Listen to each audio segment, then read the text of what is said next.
భక్తుల కోసం షిర్డీ సాయిబాబా సంస్థాన్ కీలక నిర్ణయం తీసుకుంది. దేశం నలుమూలల నుంచి షిర్డీకి వచ్చే భక్తులకు 5 లక్షల ప్రమాద బీమాను అందించనున్నట్లు వెల్లడించింది. సాయిబాబా దర్శనం, భక్త నివాస్, అభిషేకం, మిగతా పూజ కార్యక్రమాల కోసం అధికారిక వెబ్సైట్లలో బుక్ చేసుకున్న భక్తులకు ఈ ప్రమాద బీమా వర్తిస్తుందని సాయిబాబా సంస్థాన్ సీఈఓ గోరక్ష్ గాడిల్కర్ తెలిపారు.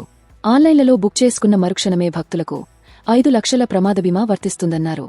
ఇందుకోసం అదనపు ఛార్జీలు చెల్లించాల్సిన అవసరం లేదని స్పష్టం చేశారు. సుమారు 10 లక్షల మంది భక్తులకు ఈ పథకం వర్తిస్తుందని, నేటి నుంచి దీనిని అమల్లోకి తీసుకువస్తున్నట్లు వివరించారు. ఈ మేరకు బీమా కంపెనీకి 48 లక్షలు చెల్లించినట్లు సాయిబాబా సంస్థాన్ సీఈఓ చెప్పారు.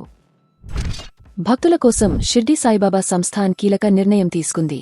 దేశం నలుమూలల నుంచి షిర్డీకి వచ్చే భక్తులకు 5 లక్షల ప్రమాద బీమాను అందించనున్నట్లు వెల్లడించింది. సాయిబాబా దర్శనం, భక్త నివాస్, అభిషేకం, మిగతా పూజ కార్యక్రమాల కోసం అధికారిక వెబ్సైట్లలో బుక్ చేసుకున్న భక్తులకు ఈ ప్రమాద బీమా వర్తిస్తుందని సాయిబాబా సంస్థాన్ సీఈఓ గోరక్ష్ గాడిల్కర్ తెలిపారు. ఆన్లైన్లలో బుక్ చేసుకున్న మరుక్షణమే భక్తులకు 5 లక్షల ప్రమాద బీమా వర్తిస్తుందన్నారు. ఇందుకోసం అదనపు ఛార్జీలు చెల్లించాల్సిన అవసరం లేదని స్పష్టం చేశారు. సుమారు 10 లక్షల మంది భక్తులకు ఈ పథకం వర్తిస్తుందని, నేటి నుంచి దీనిని అమల్లోకి తీసుకువస్తున్నట్లు వివరించారు. ఈ మేరకు బీమా కంపెనీకి 48 లక్షలు చెల్లించినట్లు సాయిబాబా సంస్థాన్ సీఈఓ చెప్పారు. తాజా సమాచారం కోసం లైక్ చేయండి. ఛానల్ను సబ్స్క్రైబ్ చేయండి.